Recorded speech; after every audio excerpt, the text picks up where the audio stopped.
Hey yo everybody, welcome back to another episode of All the Mods 9 creating, and let's get into the business.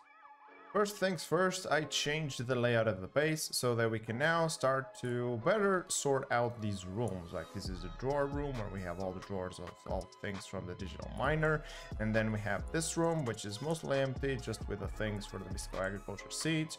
We have the create basic systems, I guess, and now we have this one which we will be using today to make some andesite alloys automations. And then I did the same for the upstairs, where of course we have the results from our processing of the ores.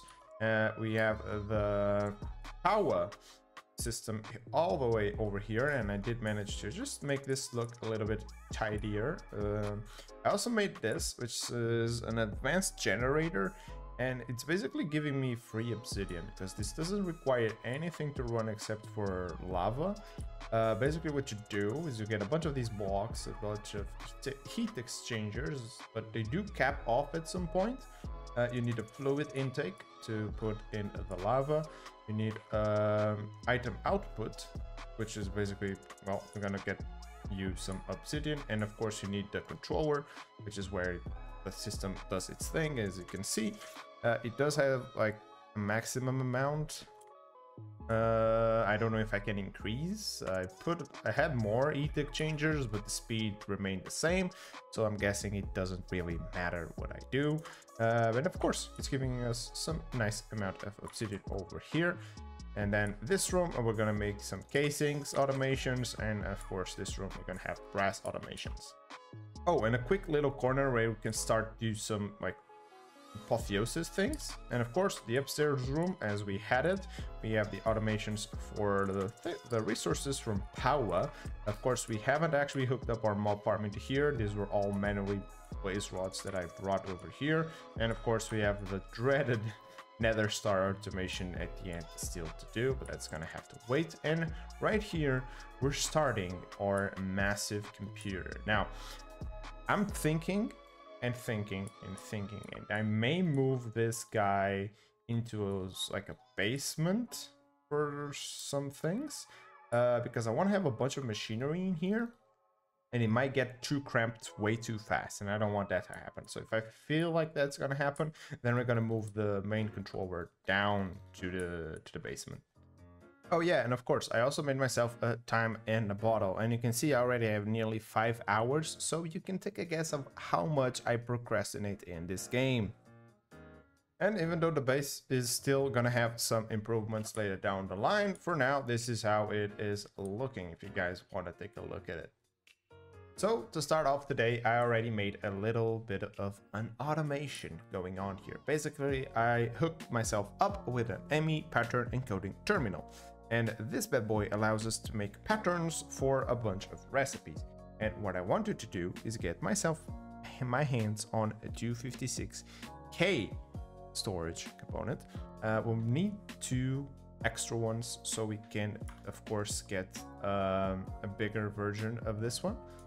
Or we can just use the one we already made, this bad boy, and make it into, well, not this one, but of course a mega cell. You know what I want. Or you can make this guy right here. Now as you can see, to do that we need this recipe, which I made a few of these already. We gotta go get those, and of course here they are. And I guess I can go ahead and grab myself a stack of silicon and then make a little bit more of these guys.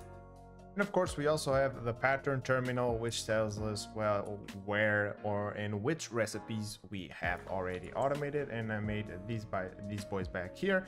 And of course we need crafting storage, which is basically the RAM for our computer. So you need RAM in order for it to work.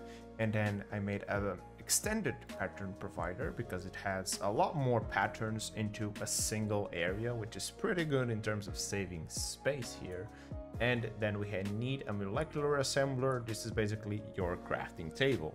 So the more you have, the more things you can have going at one single time.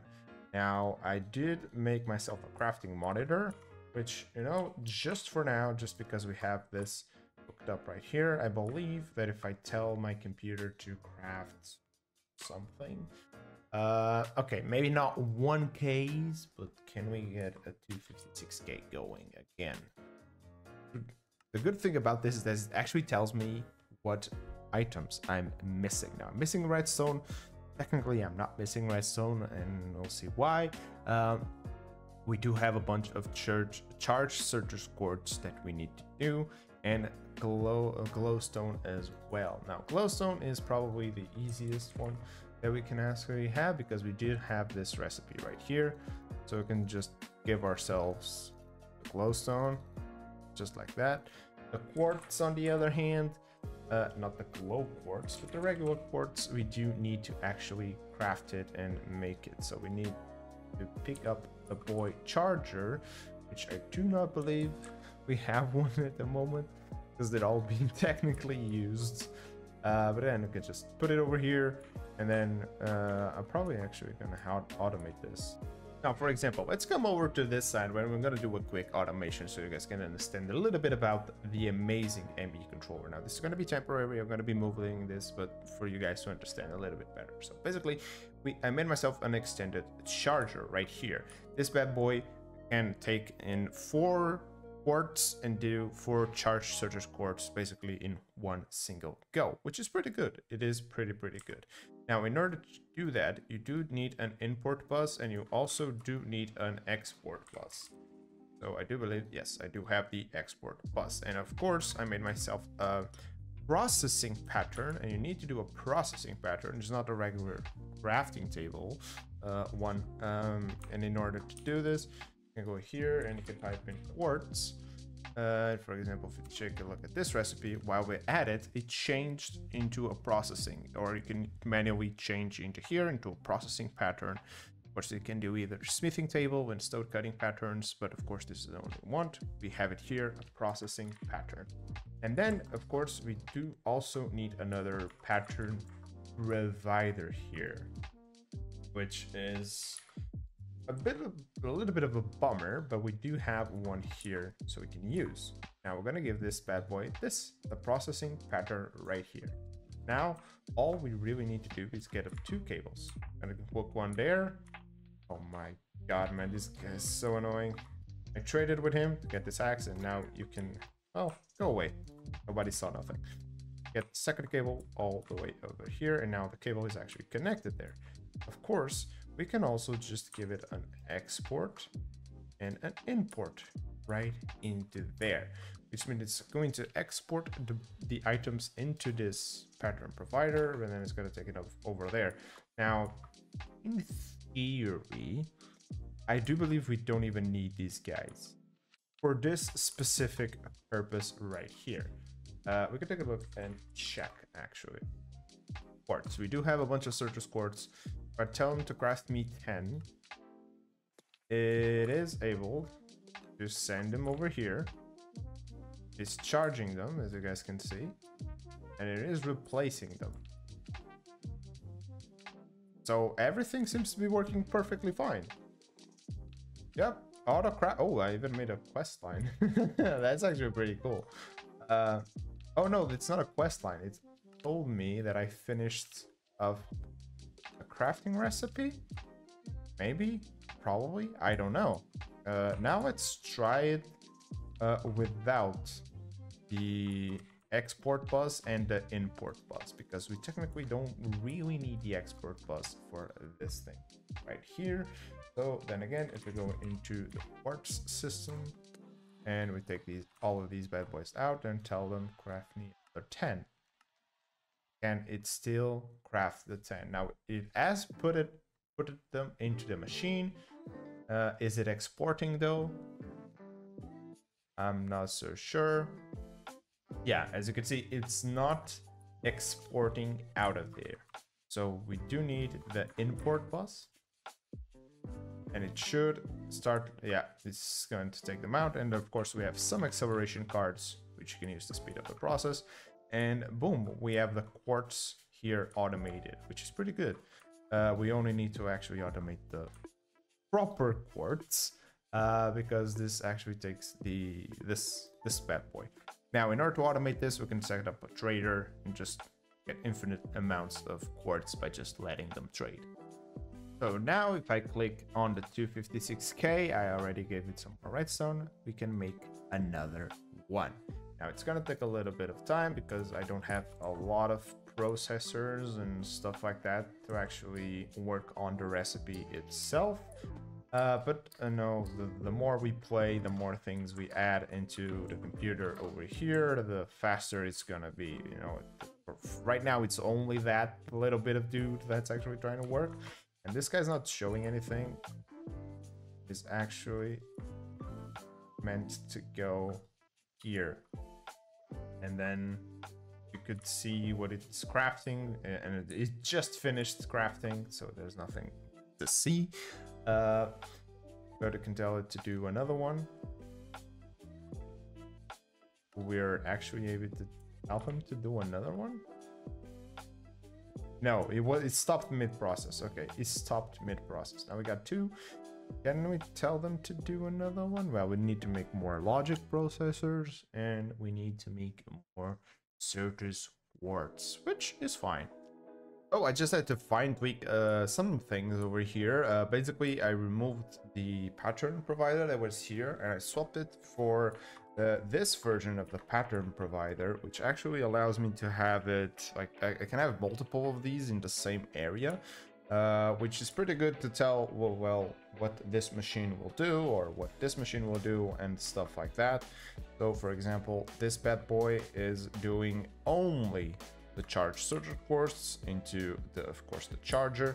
I could compact this a lot more. I could even like put that machine there, remove that cable from there by using the pattern provider down at the bottom, but I think I'd have to rotate this in order for it to work, which is not that big of a deal, but we could do that. And this guy, for example, it's only doing the pressed versions. That's why this guy only has the universal presses, and this guy is handling all the recipes that do not need anything, because I was trying to craft and it was going to the wrong machine. It was just doing a bunch of messy things and I end up like wasting a lot of resources. But now we're all good and dandy. Of course, we can immediately craft one right off the bat because we do not have a Certus quartz production. We do have a redstone production, but we're not yet using it. So we kind of have to start making some things. So I'm starting to add a bunch of recipes into here. And one of the recipes that we need to tell our system how to do, of course, is these cables, the flux cables. So for example, if you look at this recipe, we can do it with the wool version. Yes. And then I'm going to do this one, which is the bigger version of this guy, because we do need a lot of these bigger versions of the cables later down the line when we start having P2P tunnels, but that's still a whole different story. But with all that said, we do need to start going into create, right? That's like the main thing of the series. Hey, you guys know what? I just made this for the zinc version, so I might as well just use create again and use the schematics. Just copy this, right? Like we can literally just copy this, and then we can even, if I remember correctly, and add it. No, okay. So we got to do it the other way around, just like so, and then we have this all set up, just in a blueprint, right? So drill setup, pretty cool. Pretty easy. And now we can just use it to make, this is for the zinc, and we can just copy this into the copper area. And take a look at that. It's building the machine for us. Okay, a couple things to note. It did actually require to have like dirt here, so it could actually do that thing over there where it's actually drilling, and I did have to replace it because it was actually not properly connecting to power. Now it is actually using power, which is great. Now it does say that it's only using, or it is using 16,000, so it could possibly bump it up to the double, but I think for now we'll just leave it as is. Now going forward with the brass production, I have decided that I'm not even gonna crush it here. because if I were to crush it and then I could wash it and try and get like extra resources, for example, but there's better ways of getting the other resources, so might as well just cook it, since I'm not even like duplicating or getting anything extra out of here, right? Because I'm just gonna bulk blast everything that's gonna come through. And then of course we need to put them together in a recipe, and we can even use this one to make bronze. I do believe there's a recipe here that doesn't actually require anything besides copper and zinc in order to make brass. Okay, this one actually requires that one. So if you let's take a look. Okay, here, for example, we put 1 and 2, we get brass like this.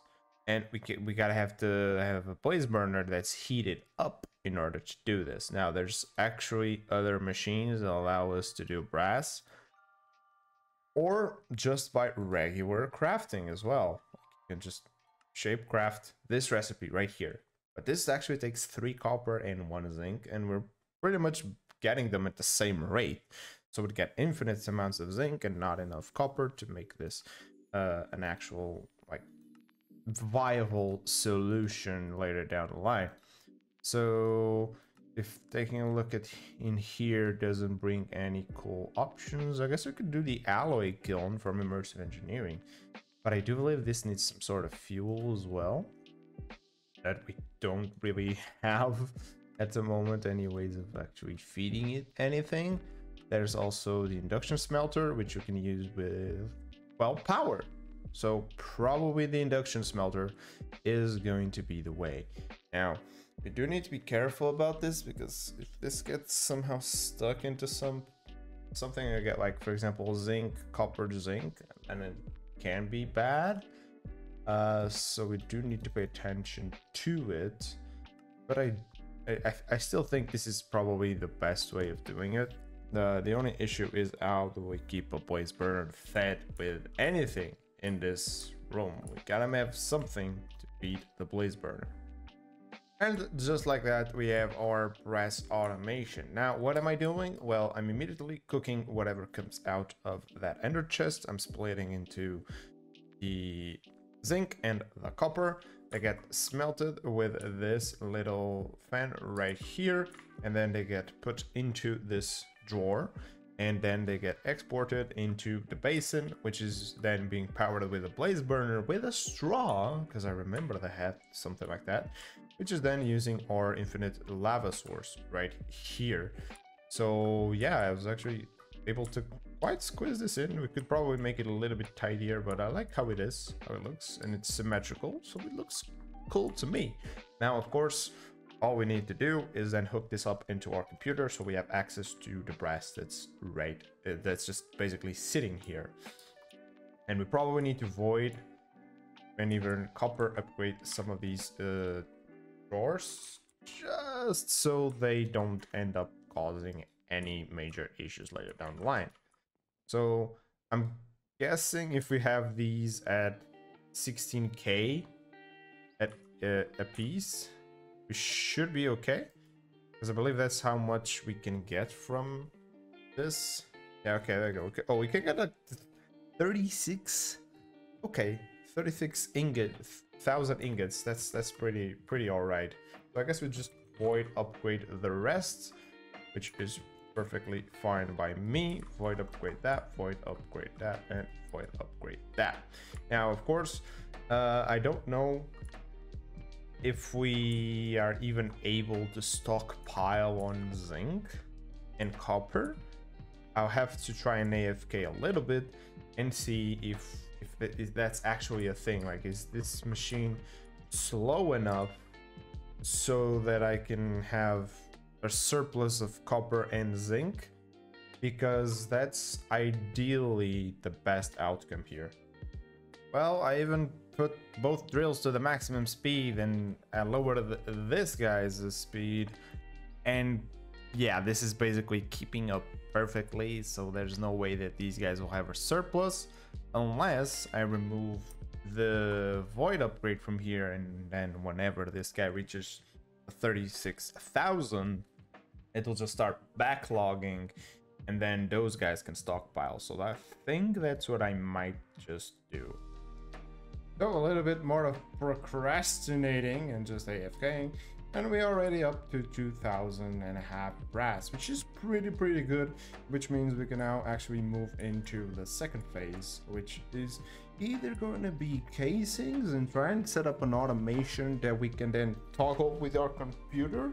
Basically, whenever we need some casings, we can ask the computer, it will put the items here, and then this system we're gonna come up with is gonna handle whatever it has to handle.